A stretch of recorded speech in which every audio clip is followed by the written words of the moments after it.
Hello दोस्तों, NCERT cafe में आपका स्वागत है। आज हम लोग new NCERT geography class 12 chapter number 8 अंतर्राष्ट्रीय व्यापार को पढ़ेंगे। आइए इंपॉर्टेंट पॉइंट्स को डिस्कस करते हैं। आप एक तृतीयक क्रियाकलाप के रूप में व्यापार शब्द से पहले ही परिचित है, जो आप इस पुस्तक के अध्याय 7 में पढ़ चुके हैं। आप जानते हैं कि व्यापार का तात्पर्य वस्तुओं और सेवाओं के स्वैच्छिक आदान प्रदान से होता है। व्यापार करने के लिए दो पक्षों का होना आवश्यक है। एक व्यक्ति पक्ष बेचता है और दूसरा खरीदता है। कुछ स्थानों पर लोग वस्तुओं का विनिमय करते हैं। व्यापार दोनों ही पक्षों के लिए समान रूप से लाभदायक होता है। व्यापार दो स्तरों पर किया जा सकता है, अंतर्राष्ट्रीय और राष्ट्रीय व्यापार। अंतर्राष्ट्रीय व्यापार विभिन्न राष्ट्रों के बीच राष्ट्रीय सीमाओं के आर पार वस्तुओं और सेवाओं के आदान प्रदान को कहते हैं। ये पूछा जाता है अंतर्राष्ट्रीय व्यापार किसे कहते हैं, तो दो राष्ट्रों के बीच आदान प्रदान। राष्ट्रों को व्यापार करने की आवश्यकता उन वस्तुओं को प्राप्त करने के लिए होती है जिन्हें या तो वे देश स्वयं उत्पादित नहीं कर सकते या जिन्हें वे अन्य स्थान से कम दामों में खरीद सकते हैं, मतलब एक राज्य से दूसरा राज्य। आदिम समाज में व्यापार का आरंभिक स्वरूप विनिमय व्यवस्था था, जिसमें वस्तुओं का प्रत्यक्ष आदान प्रदान होता था, अर्थात वस्तु के बदले में रुपए के स्थान पर वस्तु दी जाती थी। इस व्यवस्था में यदि आप एक कुम्हार होते और आपको एक नलसाज की आवश्यकता होती, तो आपको एक ऐसा नलसाज ढूंढना पड़ता जिसे आप द्वारा बनाए हुए बर्तनों की आवश्यकता होती, और आप उसकी नलसाज की सेवाओं के बदले अपने बर्तन देकर आदान प्रदान कर सकते थे। जॉन बिल मेला में वस्तुओं का आदान प्रदान करती दो महिलाओं को दिखाया गया है। ये जॉन बिल मेला किस राज्य में है आपका? असम। असम राज्य में ये पूछा गया प्रश्न है आरआरबी एनटीपीसी में, रेलवे। हर जनवरी में फसल कटाई की ऋतु के बाद गुवाहाटी से 35 किलोमीटर दूर जॉगी रोड में जॉन बिल मेला लगता है, और संभवतः यह भारत का एकमात्र मेला है जहां विनिमय व्यवस्था आज भी जीवित है। इस मेले के दौरान एक बड़े बाजार की व्यवस्था की जाती थी और विभिन्न जनजातियों तथा समुदायों के लोग अपनी वस्तुओं का आदान प्रदान करते हैं। रुपए अथवा मुद्रा के आगमन के साथ ही विनिमय व्यवस्था की कठिनाइयों को दूर कर लिया गया है।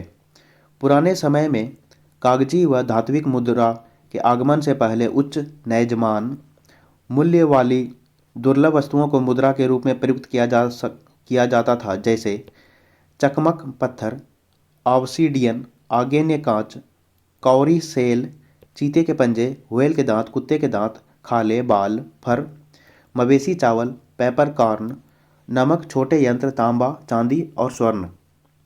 क्या आप जानते हैं क्या आप जानते हैं कि सैलरी शब्द लैटिन शब्द सैलेरियम से बना है, जिसका अर्थ नमक के द्वारा भुगतान, क्योंकि उस समय समुद्र के जल से नमक बनाना ज्ञात नहीं था और इसे केवल खनिज नमक से बनाया जा सकता था, जो उस समय प्रायः दुर्लभ और खर्चीला था।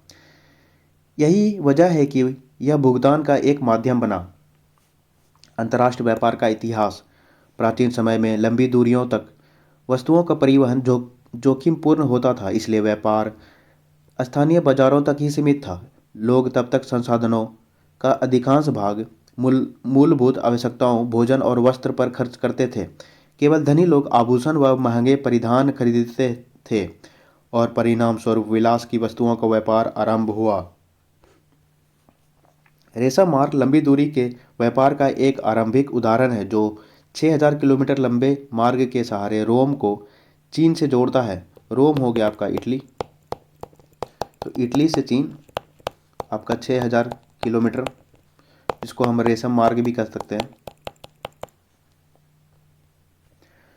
व्यापारी भारत, पारसिया, ईरान और मध्य एशिया के मध्यवर्ती स्थानों से चीन में बने रेशम, रोम की ऊन व बहुमूल्य धातुओं और अन्य अनेक महंगी वस्तुओं का परिवहन करते थे।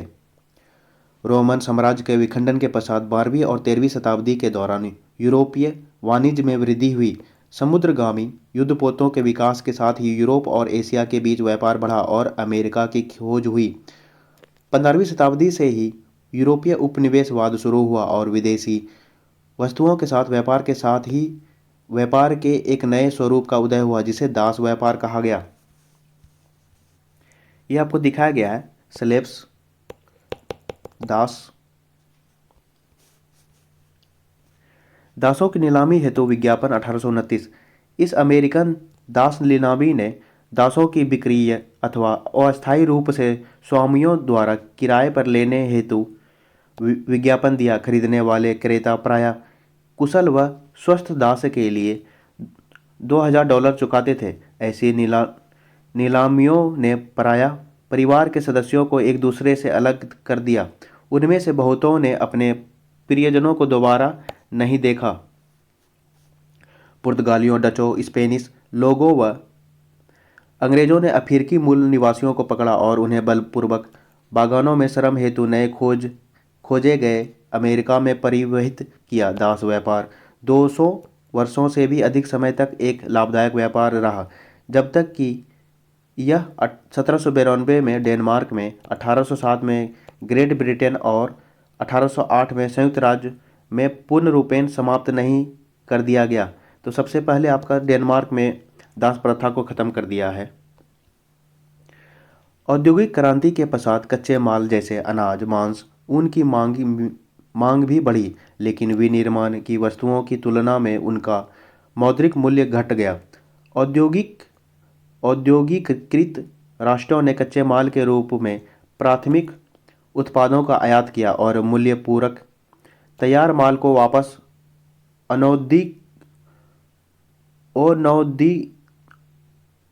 अनौद्योगिकीकृत राष्ट्रों को निर्यात कर दिया। 19वीं शताब्दी के उत्तरार्ध में प्राथमिक वस्तुओं का उत्पादन करने वाले प्रदेश अधिक महत्वपूर्ण नहीं रहे और औद्योगिक राष्ट्र एक दूसरे के मुख्य ग्राहक बन गए।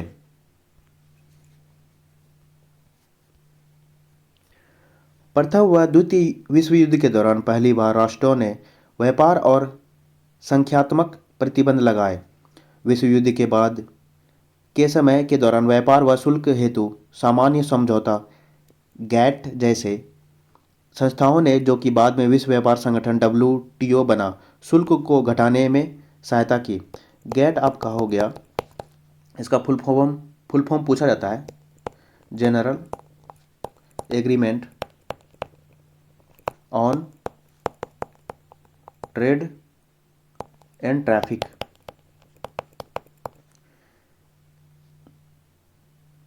और WTO हो गया आपका वर्ल्ड ट्रेड ऑर्गेनाइजेशन। अंतर्राष्ट्रीय व्यापार अस्तित्व में क्यों है? अंतर्राष्ट्रीय व्यापार उत्पादन में विशिष्टीकरण का परिणाम है।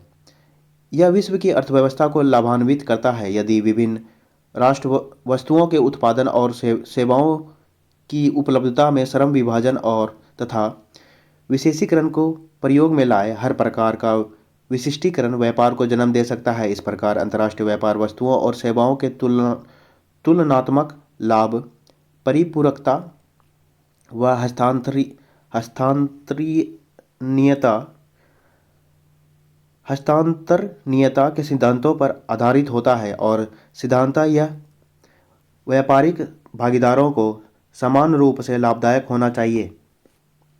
आधुनिक समय में व्यापार विश्व के आर्थिक संगठन का आधार है और यह राष्ट्रों की विदेश नीति से संबंधित है।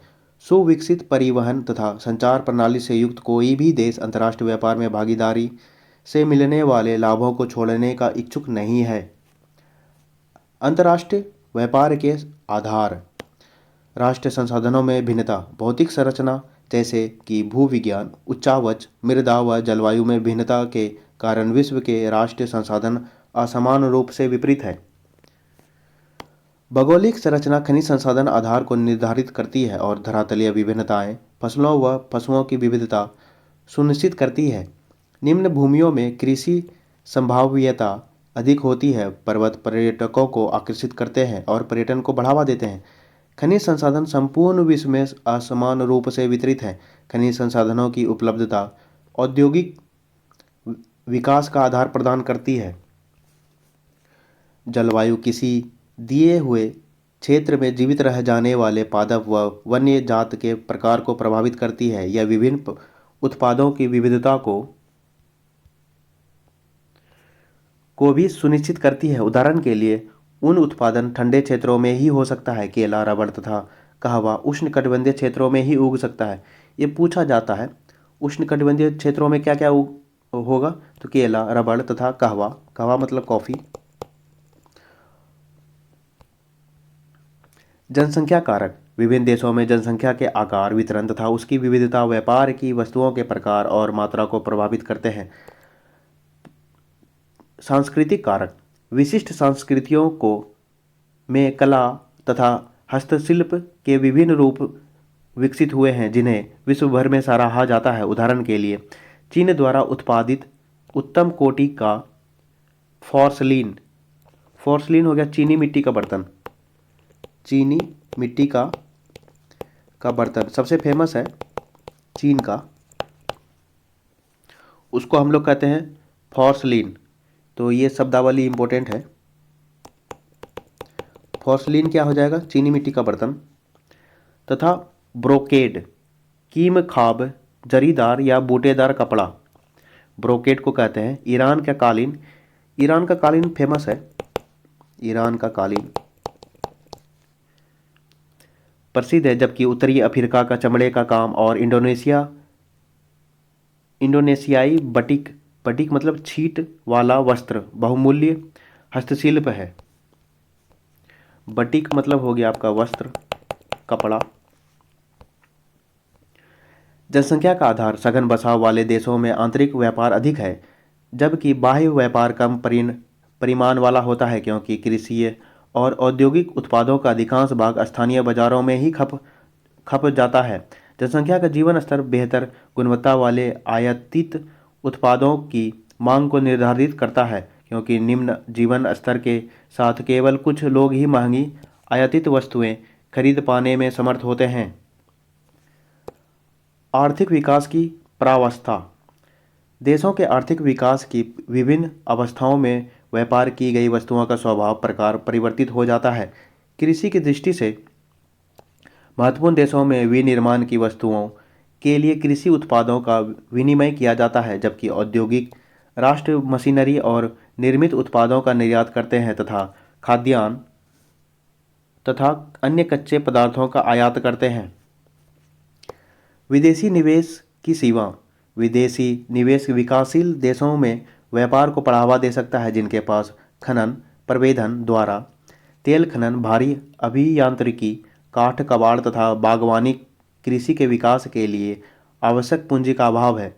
विकासशील देशों में ऐसे पूंजी प्रधान उद्योगों के विकास द्वारा औद्योगिक राष्ट्र खाद्य पदार्थों, खनिजों का आयात सुनिश्चित करते हैं तथा अपने निर्मित उत्पादों के लिए बाजार निर्मित करते हैं। यह संपूर्ण चक्र देशों के बीच व्यापार के परिणाम को आगे बढ़ाता है। परिवहन पुराने समय में परिवहन के पर्याप्त और समुचित साधनों का अभाव स्थानीय क्षेत्रों में व्यापार को प्रतिबंधित करता था। केवल उच्च मूल्य वाली वस्तुओं जैसे रत्न, रेशम तथा मसाले का लंबी दूरियों तक व्यापार किया जाता था।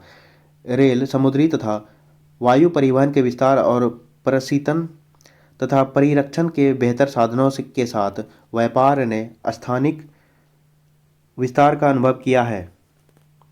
व्यापार संतुलन एक देश के द्वारा अन्य देशों को आयात एवं इसी प्रकार निर्यात की गई वस्तुओं एवं सेवाओं की मात्रा परिमाण का प्रलेखन करता है। यदि आयात का मूल्य देश के निर्यात मूल्य की अपेक्षा अधिक है तो देश का व्यापार संतुलन ऋणात्मक अथवा प्रतिकूल है। यदि निर्यात का मूल्य आयात के मूल्य की तुलना में अधिक है तो देश का व्यापार संतुलन धनात्मक अथवा अनुकूल है। ऋणात्मक हम लोग भारत का ऋणात्मक किसके साथ है, चीन के साथ, और धनात्मक किसके साथ है, यूएसए के साथ। ये पूछा जाता है। एक देश की आर्थिकी के लिए व्यापार संतुलन एवं भुगतान संतुलन के गंभीर निहितार्थ होते हैं। एक ऋणात्मक संतुलन का अर्थ होगा कि देश वस्तुओं के क्रय पर उससे अधिक व्यय करता है जितना कि अपने सामानों के विक्रय से अर्जित करता है। यह अंतिम रूप में वित्तीय संचय की समाप्ति को अभिप्रेरित करता है। अंतर्राष्ट्रीय व्यापार के प्रकार अंतर्राष्ट्रीय व्यापार को दो प्रकारों में वर्गीकृत किया जा सकता है। द्विपार्श्विक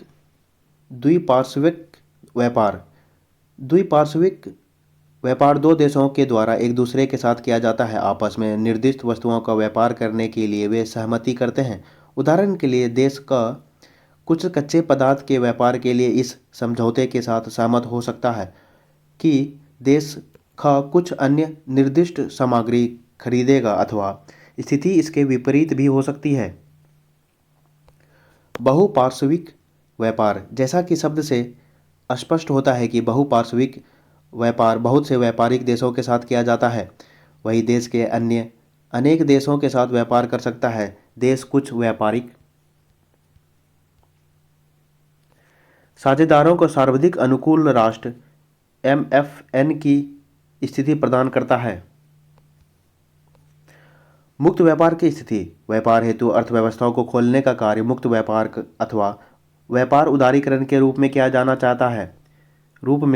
जाता है। यह कार्य व्यापारिक अवरोधों जैसे सीमा शुल्क को घटाकर किया जाता है। घरेलू उत्पादों और सेवाओं से प्रतिस्पर्धा करने के लिए व्यापार उदारीकरण सभी स्थानों से वस्तुओं और सेवाओं के लिए अनुमति प्रदान करता है।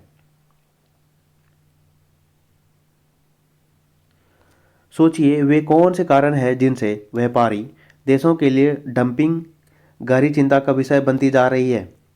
जैसे कि चीन में इलेक्ट्रॉनिक सामान ज़्यादा उत्पादन होता है और वो लोग क्या करते हैं, छोटे देश में जाकर के डंप कर देते हैं। भूमंडलीकरण और मुक्त व्यापार विकासशील देशों की अर्थव्यवस्था को उन पर प्रतिकूल थोपते हुए तथा उन्हें विकास के समान अवसर न देकर बुरी तरह से प्रभावित कर सकते हैं। परिवहन एवं संचार तंत्र के विकास के साथ ही वस्तुएं एवं सेवाएं पहले की अपेक्षा तीव्र गति से एवं दूरस्थ क्षेत्रों तक पहुंच सकती है, किंतु मुक्त व्यापार को केवल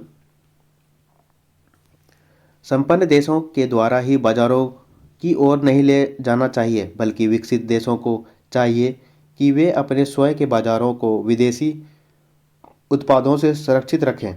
देशों को भी डंप की गई वस्तुओं से सतर्क रहने की आवश्यकता है, क्योंकि मुक्त व्यापार के साथ इस प्रकार की सस्ते मूल्य की डंप की गई वस्तुएं घरेलू उत्पादों को नुकसान पहुंचा सकती है। विश्व व्यापार संगठन 1948 में विश्व को उच्च सीमा शुल्क और विभिन्न प्रकार की अन्य बाधाओं से मुक्त कराने हेतु कुछ देशों के द्वारा general agreement on trade and traffic GATT का गठन किया गया था। तो गैट का गठन कब हुआ? आपका 1948 में।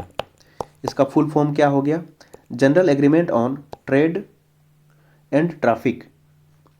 1994 में सदस्य देशों के द्वारा राष्ट्रों के बीच मुक्त एवं निष्पक्ष व्यापार को बढ़ा प्रोन्नत करने के लिए एक अस्थायी संस्था का निर्माण निश्चय किया गया था तथा जनवरी 1995 से गैट को विश्व व्यापार संगठन में रूपांतरित कर दिया गया। तो आपका हो गया WTO वर्ल्ड ट्रेड ऑर्गेनाइजेशन, जनवरी 1995 में ये पूछा जाता है। विश्व व्यापार संगठन एकमात्र ऐसा अंतर्राष्ट्रीय संगठन है जो राष्ट्रों के मध्य वैश्विक नियमों का व्यवहार करता है। यह विश्वव्यापी व्यापार तंत्र के लिए नियमों को नियत करता है और इसके सदस्य देशों के मध्य विवादों का निपटारा करता है। विश्व व्यापार संगठन दूर संचार और बैंकिंग जैसे सेवाओं तथा अन्य विषयों जैसे बौद्धिक संपदा अधिकार के व्यापार को भी अपने कार्यों में सम्मिलित करता है। उन लोगों के द्वारा विश्व व्यापार संगठन की आलोचना एवं विरोध किया गया है जो मुक्त व्यापार और अर्थव्यवस्था के भूमंडलीयकरण के प्रभावों से परेशान है। इस पर तर्क किया गया है कि मुक्त व्यापार आम लोगों के जीवन को अधिक संपन्न नहीं बनाता है। धनी देशों को और अधिक धनी बनाकर यह वास्तव में गरीब और अमीर के बीच की खाई को बढ़ा रहा है। ऐसा इसलिए है कि क्योंकि विश्व व्यापार संगठन में प्रभावशाली राष्ट्र केवल अपने वाणिज्यिक हितों पर ध्यान केंद्रित करते हैं। इसके अतिरिक्त अनेक विकसित देशों ने अपने बाजारों को विकसित देशों के उत्पादों के लिए पूरी तरह से नहीं खोला है। यह भी तर्क दिया है कि स्वास्थ्य, श्रमिकों के अधिकार, बाल श्रम और पर्यावरण जैसे मुद्दों की उपेक्षा की गई है। ये इम्पोर्टेंट है आपका डंप करना, लागत की दृष्टि से नहीं वरन भिन्न भिन्न कारणों से अलग अलग कीमत की किसी वस्तु को दो देशों में विक्रय करने की प्रथा डंप करना कहलाती है। क्या आप जानते हैं विश्व व्यापार संगठन का मुख्यालय जेनेवा, स्विट्जरलैंड में स्थित है? 2016 में 164 देश विश्व व्यापार संगठन के सदस्य थे। भारत विश्व व्यापार संगठन के संस्थापक सदस्य में से एक रहा है। तो आपका WTO हो जाएगा जनवरी 1995। आपका मुख्यालय कहाँ हो जाएगा? जेनेवा, स्विट्जरलैंड, और भारत भी इसका सदस्य है। और 164 देश आपका 2024 में भी 164 देश ही है। अंतर्राष्ट्रीय व्यापार से संबंधित मामले। अंतर्राष्ट्रीय व्यापार का होना राष्ट्रों के लिए पारस्परिक लाभदायक होता है यदि यह एक प्रादेशिक विशिष्टीकरण, उत्पादन के उच्च स्तर, उच्च रहन सहन के स्तर, वस्तुओं एवं सेवाओं की विश्वव्यापी उपलब्धता, कीमतों और वेतन का समानीकरण, ज्ञान एवं संस्कृति के प्रस्फुटन को प्रेरित करता है। अंतर्राष्ट्रीय व्यापार देशों के लिए हानिकारक हो सकता है यदि यह अन्य देशों पर निर्भरता, विकास के असमान स्तर, शोषण और युद्ध का कारण बनने वाली प्रतिद्वंद्विता की ओर उन्मुख है। विश्वव्यापी व्यापार जीवन के अनेक पक्षों को प्रभावित करते हैं। यह सारे विश्व में पर्यावरण से लेकर लोगों के स्वास्थ्य एवं कल्याण इत्यादि सभी को प्रभावित कर सकता है। जैसे जैसे देश अधिक व्यापार के लिए प्रतिस्पर्धी बनते जा रहे हैं, उत्पादन और प्राकृतिक संसाधनों का उपयोग बढ़ता जा रहा है और संसाधनों के नष्ट होने की दर उनके पुनर्भरण की दर से तीव्र होती है। परिणाम स्वरूप समुद्री जीवन भी तीव्रता से नष्ट हो रहा है, वन काटे जा रहे हैं और नदी बेसिन निजी पेयजल कंपनियों को बेचे जा रहे हैं। तेल, गैस खनन, औषधि विज्ञान और कृषि व्यवसाय में संलग्न बहुराष्ट्रीय निगम और अधिक प्रदूषण उत्पन्न करते हुए हर कीमत पर अपने कार्यों को बढ़ाए रखती है। उनके कार्य करने की पद्धति सतत पोषणीय विकास मानकों का अनुसरण नहीं करती। यदि संगठन केवल लाभ बनाने की ओर उन्मुख रहते हैं और पर्यावरणीय तथा स्वास्थ्य संबंधी विषयों पर ध्यान नहीं देते तो यह भविष्य के लिए इसके गहरे निहितार्थ हो सकते हैं।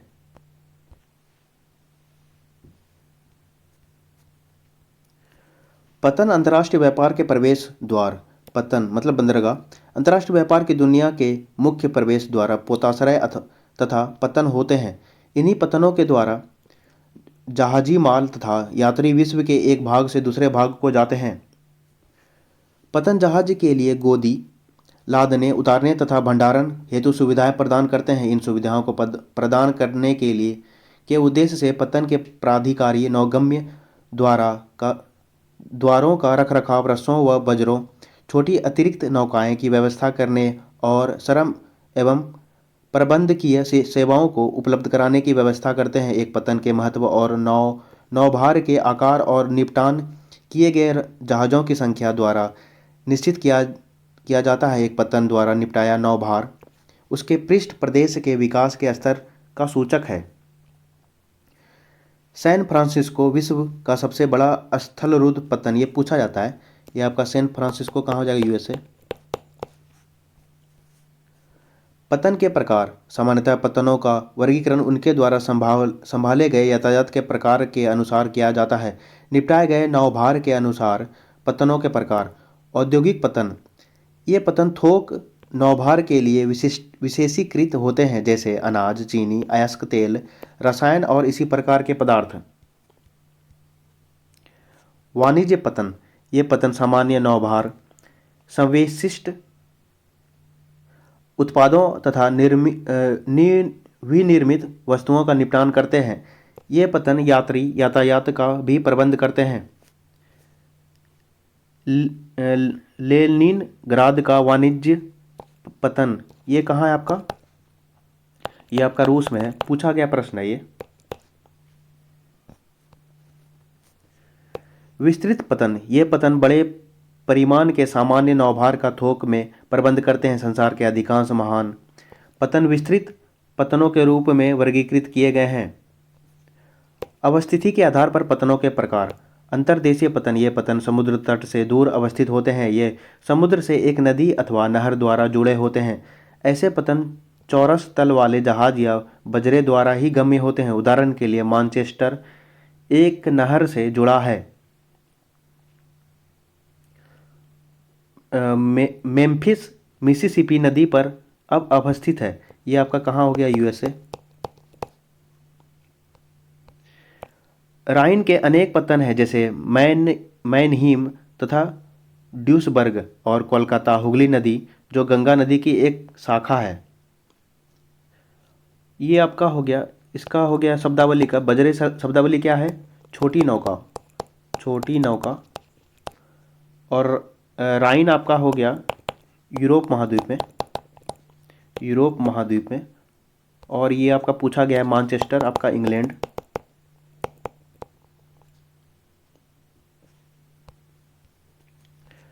बाह्य पतन, ये गहरे जल के पतन हैं जो वास्तविक पतन से दूर बने होते हैं। ये उन जहाज़ों जो बड़े आकार के कारण उन तक पहुंचने में अक्षम है को ग्रहण करके पैतृक पतनों को सेवाएं प्रदान करते हैं। उदाहरण के लिए एथेंस तथा यूनान में इसके बाह्य पतन पिरेईअस एक उच्च कोटि का संयोजन है।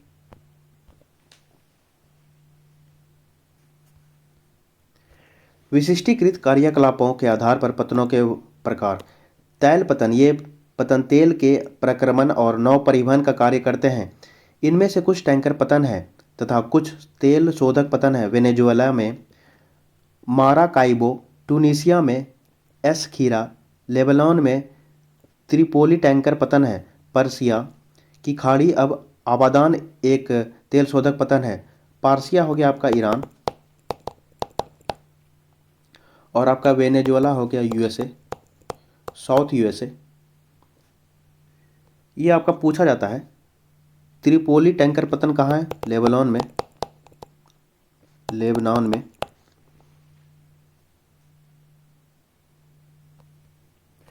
मार्ग पतन, विश्राम पतन, ये ऐसे पतन है जो मूल रूप से मुख्य समुद्री मार्गों पर विश्राम केंद्र के रूप में विकसित हुए हैं, जहां पर जहाज पुनः ईंधन भरने, जल भरने तथा खाद्य सामग्री लेने के लिए लंगर डाला करते हैं। बाद में वे वाणिज्यिक पतनों में विकसित हो गए। अदन, होनोलुलु तथा सिंगापुर इसके अच्छे उदाहरण है।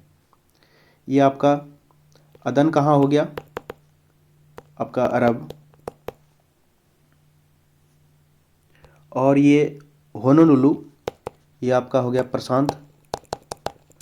प्रशांत महासागर, प्रशांत महासागर का चौराहा, चौराहा इसको कहा जाता है, ये पूछा जाता है। पैकेट स्टेशन, इन्हें फेरी पतन के नाम से भी जाना जाता है। ये पैकेट स्टेशन विशेष रूप से छोटी दूरियों को तय करते हुए जलीय क्षेत्रों के आर पार डाक तथा यात्रियों के परिवहन आवागमन से जुड़े होते हैं। ये स्टेशन जोड़ों में इस प्रकार अवस्थित होते हैं कि वे जलीय क्षेत्र के आर पार एक दूसरे के सामने होते हैं। उदाहरण के लिए इंग्लिश चैनल के आर पार इंग्लैंड में डोवर तथा फ्रांस में कैलाइस। तो आपका हो गया ये इंग्लैंड में आपका डोवर हो गया और फ्रांस में कैलाइस हो गया। ये इंपॉर्टेंट। आंत्रपोपतन, ये वे एकत्रण केंद्र है जहां विभिन्न देशों से निर्यात हेतु वस्तुएं लाई जाती है। सिंगापुर एशिया के लिए एक आंत्रपोपतन है। रोटरडम यूरोप के लिए और कोपेनहेगन बाल्टिक क्षेत्र के लिए आंत्रपोपतन है। ये आपका हो गया रोटरडम, नीदरलैंड, लिख लीजिएगा। और हो गया कोपेनहेगन, ये आपका डेनमार्क। नौसेना पतन, ये केवल सामाजिक महत्व के पतन है। ये पतन युद्धक जहाज़ों को सेवाएं देते हैं तथा उनके लिए मरम्मत कार्यशालाएं चलाते हैं। कोची तथा कारवार भारत में ऐसे पतनों के उदाहरण हैं। ये आपका कोची पतन कहाँ है? आपका केरल में है। और कारवार कहाँ है? तो कर्नाटका में है। इसमें आपका इम्पोर्टेंट क्या हो जाएगा? WTO हो जाएगा आपका जनवरी 1995। ये इम्पोर्टेंट है, पूछा जाता है। आइए अभ्यास प्रश्न को देखते हैं। संसार के अधिकांश महान पतन इस प्रकार वर्गीकृत किए गए हैं। विस्तृत पतन, निम्नलिखित महाद्वीपों में से किस एक से विश्व व्यापार का सर्वाधिक प्रवाह होता है? उत्तरी अमेरिका, तो दोस्तों ये टॉपिक कैसा लगा, अगर कुछ सजेशन देना हो तो मेरे कमेंट बॉक्स में दे सकते हैं। कृपया मेरे चैनल को थोड़ा सपोर्ट कीजिए। आपका दिन शुभ हो। धन्यवाद मित्रों। जय श्री राम, हर हर महादेव।